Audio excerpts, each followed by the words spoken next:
aj gi ni ngeen ko xamee ubbeeku na ci anam yoo xam ne nañu ko tërale woon mois d'avril ñu ubbi mois de juin ñu tëj mois de juillet ñu commencé dem mois d'août ñu dugg Makka dem mun naa Arafat pare dellu siwaat parcours boobu yépp fu ci nekk laaj na ñu taxaw wax ànd naka lañ ko tëralee ci kàddu yu gàtt li nga xam ne moom moo njëkk a am moom mooy lépp lu ñu ci def ci tàmbali gi ba ci mujj gi délégation générale daf ko def ànd ko ak ñi nga xam ne ñoom ñooy voyagistes privés yi ndax lan président de la république dafa jël quota wu Sénégal mu jël la ca gën a bari mu dénk ko privé yi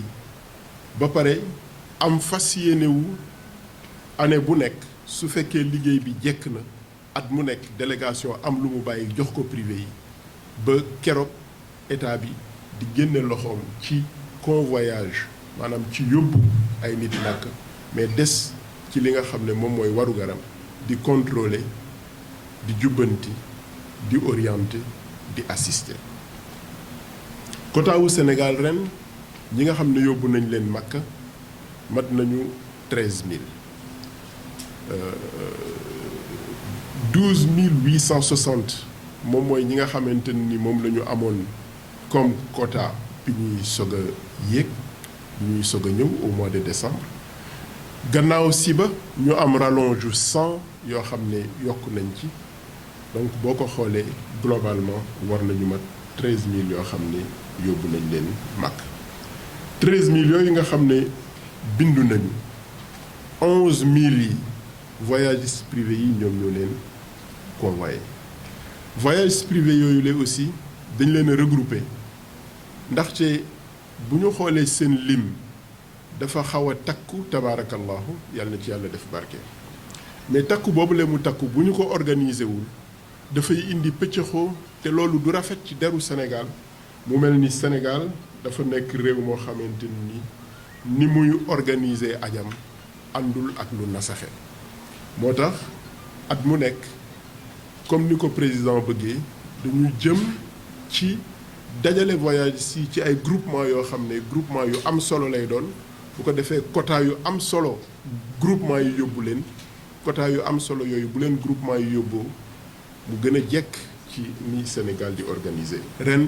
amoon nañu 31 regroupement yoo xam ne ñoom ñoo yóbbu 11000 pèlerins sénégalais yi quota yi aussi ni ñuy amee du délégation générale dafay toog rek di def li ko neex ci quota yi quota yi dafa am benn base boo xam ne moom moo fi nekkoon base boobu fi nekkoon ci la ñu sukkandiku ngir restituer ku nekk la nga xam ne moom nga amoon sédd ñi nga xam ne ñoom ñooy ñu bees ñi fi ñëw ko defee da ngay jël 1% wala 1/10 ci groupement yi nga xam ne ñoom ñoo fi nekkoon sédd ko groupement yu bees yi nga xam ne ñoom ñoo fi nekkoon ñoom ñoo fi bees groupement yi fi nekkoon dese donc c'est 9/10 loolu yi tamit bi ñu koy def dañ ko def en concertation avec les voyagistes privés et pour dire vrai voyagistes privés yi ñoom ci seen bopp ñoom ñoo ñu proposé clé de répartition boobu la bi ñu jógee Makka en décembre indaale nañu ay information yu ñu partagé ak voyagistes privés yi information yi nga xam ne partagé nañ ko ak voyagistes privés yi mooy quota bi nangam la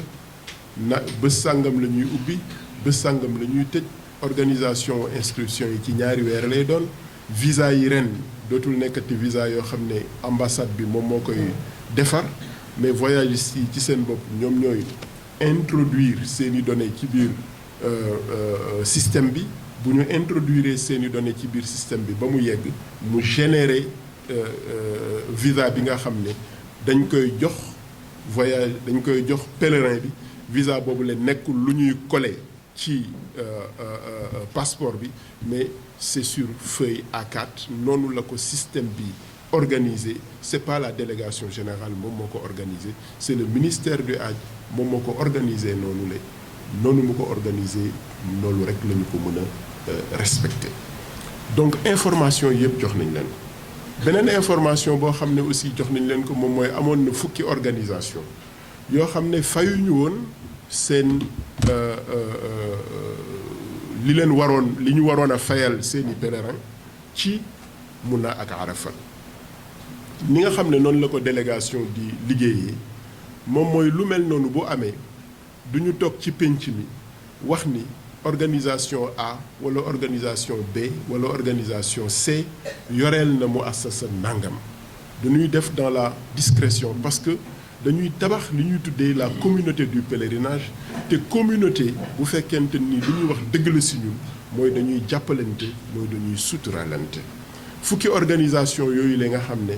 jotuñu woon a fay li ñu waroon a fayal seeni pèlerin te aj nañu ba dellu si bi ñu ko jotee dañu leen woo en discrétion wax leen ko fukki organisation yooyu la ñoom ñëpp dem nañu régler seeni problème ba mu desoon ñetti organisation bi mu desee ñetti organisation ñu yónneewaat ma lettre wax ma ni diw ak diw ak diw ñoom ñooy ñi nga xam ne des nañ ci lettre bi biñ ma njëkk a yónnee c'est daté du 9 octobre 2019 ñu woowaat ñi nga xam ne ñoom ñoo ci des ñett ñooñu nga xam ne ñoom ñoo ci des wax leen ni leen waa Arabie Saoudite nee na desal ngeen leen nangam ci ñett ñooñu le am na ci koo xam ne dem na régler ji problème am bi mu régler problème am waa mu assasa bindaat wax mu ni organisation sàngam day régler na problème am organisation yi ci des beneen bi dafa toog jàpp njàmburam deful dara beneen organisation bi nga xam ne moom ci la bokkoon moom tamit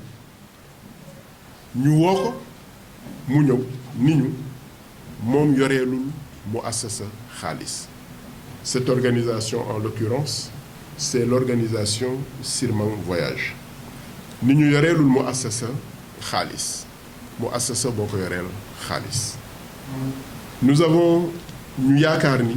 ñu ne ko bu fekkee mu assasa moo la yoreel xaalis da ngay dellu ci mu assasa mu génneel la xaalis boobu la fay boppam nga dellu si ñu jox la sa quota parce que cahier de charge bi nga xam ne moom ci la ñu sukkandiku pour joxe agrément ak pour joxe quota cahier de charge bi moom moo wax ni képp koo xam ne da nga nekk en contentieux ci say partenaires ak Sénégal wala sa ay partenaires en Arabie Saoudite dañuy retenir dañuy suspendre sa participation ba keroog ngay régler loolu président wu Sirmang Voyage dellu siwaat wax ni ñu xaalis bi sax mi ngi ci biir compte Massar électronique portail électronique bi daf ko joxoon benn logeur bi jotu ko ristourné ñi nga xam ne ñoom ñoo ko war a jël mu nekk lu simple pour ñun dellu ci logeur bi mu génne xaalis bi jox ko waa mu assasa le 24 décembre 2018 le président de Sirmang nous a donné ce document-là dans ce document dafay wax ni moom nangu na ni dafa amoon ay circonstances yu particulières yu nekkoon ci réew mi ak ci portail électronique bi tax mënul woon a fay lu tolloog 181 alaaji yoo xamante ni waroon nañ leen a fayal seen nekkin wala seen résidence Muna Arafat mu tolloog 235 662 riyal yoo xam ne moom nangu na ni moo ko yore te nangu na itamit ni dina ko fay en 3 tranches première tranche 15 janvier 2019 55 000 riyal deuxième tranche le 15 mars 2019 60 000 riyal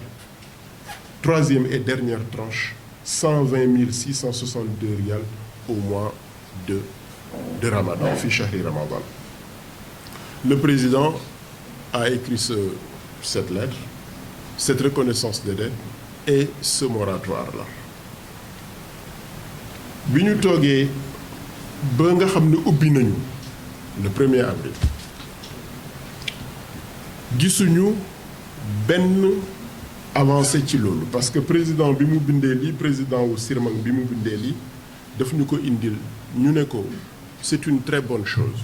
mais comme ñun yoreeloo ñu xaalis mu assasa nga yoreel xaalis du ñun ñooy valider lii mu assasa mi nga yoreel xaalis moom bu ko valider boo ko indee rek ñu daal di lay jox sa quota ñu toog ba mois d'avril gisuñu benn avancement le 26 avril 2019 ma yónnee ko bile correspondance ma wax ko ci correspondance bi ni ko maa ngi am regret di la yëgal ni quota bi nga xamante ni dañ la ko joxoon pour nga organiser aj gi ci ren quota bi retiré nañ la ko décision boobu le nag li ko waral moom mooy da nga respecté wul engagement contractuel yi nga xam ne amoon nga ko ak autorité saoudienne yi et particulièrement la Muassasa ma teg ci ko eu égard à votre statut parce que jàppe naa ni kilifa la eu égard à votre statut parce que ku bokk ci aj gi rek kilifa nga moo xam góor nga moo xam jigéen nga souvent damay wax ñi nga xam ne ñooy organiser aj gi ni leen yéen ñëpp ay autorités religieuses ngeen ba aj gi jeex parce que aj gi diine la donc ku nekk di organiser wàllu diine nekk ca bopp ba bu ñu organiser ba keroog organisation bi di jox autorité religieuse eu égard à votre statut nous souhaitons vous rappeler que votre organisation ne peut pas convoyer de pèlerins jusqu'à la levée de cette mesure de suspension je l'ai délégation yónnee na ko le 26 avril mu teg ci en conséquence nous vous prions de prendre les dispositions pour éviter des désagréments lii yëpp ngir lan ngir ci suñu biir dans le cadre de la communauté du pèlerinage en toute discrétion ci suñu biir la yamoon mu jël disposition yi tax imma mu fay jël wala mu déggoo ak ñi nga xam ne ñoom la ameel jël kotaawam imma mu xam ne mënu ko mu def comme beneen organisation bi nga xam ne mi ngi yoreel mu assasa ñu jël kotaawam te mu xam ne fayul mu jàpp njàmburam le 1er mai 2019 mu assasa yónneewaat ma beneen lettre rappelé ma que organisation boobule ba léegi fayagul li nga xam ne moom la ko yoreel mais entre le 1er et le 2 benn bés moo ci jaar le 1er mu bind ma mu assasa le 2 mu bindaat ma encore rappelé waat ma ni ma ki nga xamante ni moom mooy Sirmang voyage fayaguñu li leen waraloon. bon defe naa question yi ci njëkk moo ngi wax ci ñi nga xam ne faatu nañu defe naa ni jot nañu juróom-ñetti nit yoo xam ne yàlla moom na leen bon ñun nag ci suñu wàllu bopp lan moo ko waral bon suñu wàllu bopp app bu jot la en tant que suñu wàllu bopp bu fekkee nag yeneen cause yi nga xam ne war nañ koo mën a xool la lii alquran di wax da ngay laaj way xam yi soo xamul te loolu man xamuma ko parce que du ma médecin donc du ma mën lu dul xaar évaluation wu commission médicale bu évaluation wu commission médicale ñëwee ñu dugg ci les différentes causes possibles yi nga xam ne mën nañ ko gis bu boobaa it ñu jël matuwaay yi nga xam ne moom moo ci war ci wàllu googu aussi xam nga nit mën na mage te wér comme nit mën na ndawe te wéradi donc li ñuy jël en compte dëgg la mage mën na nekk indicateur ci xëy na wéradi ni xëy na kii wérul mais nit dina mag ba pare gën a wér donc la commission médicale chaque fois que ñu poser problème mu limite d'âge ñoom en tant que médecin yoo xam ne xam nañu seen liggéey loolu lañu lay poser nit mën na magee ba pare wér donc problème fondamental bi rek mooy na nit ki wér bu nit ki wéree mënal boppam autonome kooku ci wàllu wér-gu-yaram mën nañu ko jël maintenant c'est des questions ouvertes c'est des hypothèses ouvertes est-ce que du ñu arriver à limite d'âge nangam bu ñu fa yeggee nangam bu ñu fa yeggee c'est des questions ouvertes yoo xam ne mën nañ ci bokk xalaat ak ñi nga xam ne ñooy médecins yi pour la prise en charge des médecins defe naa su ma juumul war nañu am lu war a tolloo 7 ou 8 évacuations sanitaires 7 évacuations sanitaires la commission médicale en compagnie en concertation avec la compagnie aérienne chaque fois que nit feebar bu war a tax ñu daal di lay yóbbu dañ koy daal di yóbbu te li ëpp ci évacuation yi ay alaaji lañ yoo xam ne ñëweewuñu Flynas ci compagnie régulière yi la ñuy ñëwee waaye bu feebar taxawee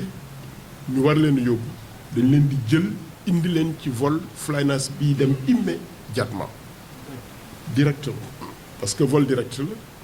compagnie aérienne yi du vol direct donc Flynas vol direct la ci feebar moom loolu moo koy arrangé donc noonu lañ leen di évacuer su dee à la Mecque nag dañu am une commission médicale boo xam ne amoon nañu ren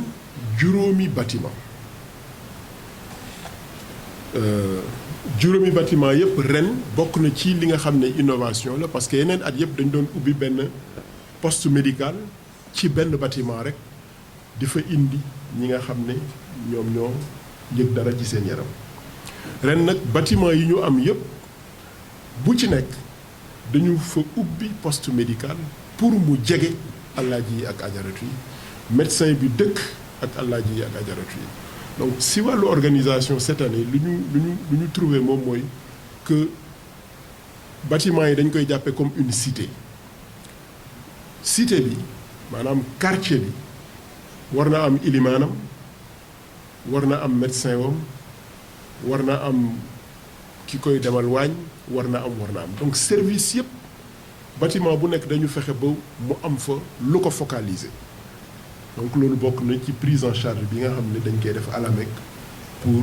nit ki bañ a sori bu ñu demee mun naa aussi dañuy ubbi poste médical mun na poste médical bi ngir alaaji yi ak ajaratu yi ku ci yëg dara médecin yi daal di lay mën a jël en charge la grande famille médicale bu ñuy jógee Sénégal dafa am benn kuréel bu mag boo xam ne moom la ñuy tuddee la grande famille médicale médecin yi nga xam ne ak personnel médical bi nga xam ne dañuy dem ci délégation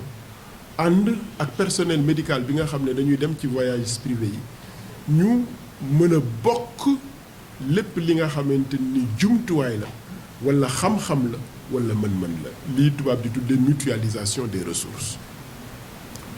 ko defee ci grande famille médicale boobu la day am généraliste mais day am ay spécialité di nga ci am cardiologue di nga ci am ophtalmo di nga ci am psychiatre sax daf ciy am donc loolu yëpp pour fépp foo xamante ni sénégalais soxla na fa ndimbal mu am ay répondants yuy tax ñu mën ko jël en charge et loolu dinañu ci profiter ñu féliciter la commission médicale ren le ministère du Hajj décerné na benn distinction à la délégation générale au pèlerinage ci façon bi muy taxawoo sur le plan médical ay alaajem ak i ajaratoom kooku nag liggéeyu commission médicale bi la ba distinction boobu la ñu am ko pour les prix prix wu aju Sénégal dafa cher comparé aux autres pays balaa ma koy gëm ñu wax ma yeneen pays lan mooy seen prix mais déclarer ko nii rek c'est trop facile wax ma prix wu yeneen pays ma soog ko mën a comparer ak prix wu Sénégal benn ñaareel ba yan paramètres la ñuy comparer ci prix yi je l'ai dit tout de suite comparer le prix wu Flynas ak prix wu n'importe quelle compagnie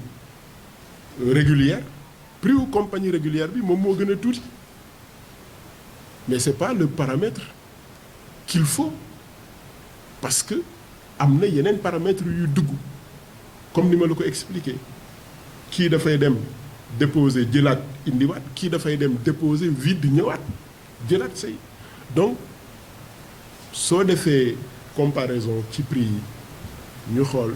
ñu soog a mën a wax exactement naka la ñuy discriminer diggante prix bu nekk maa ngi leen di gërëm maa ngi leen di sant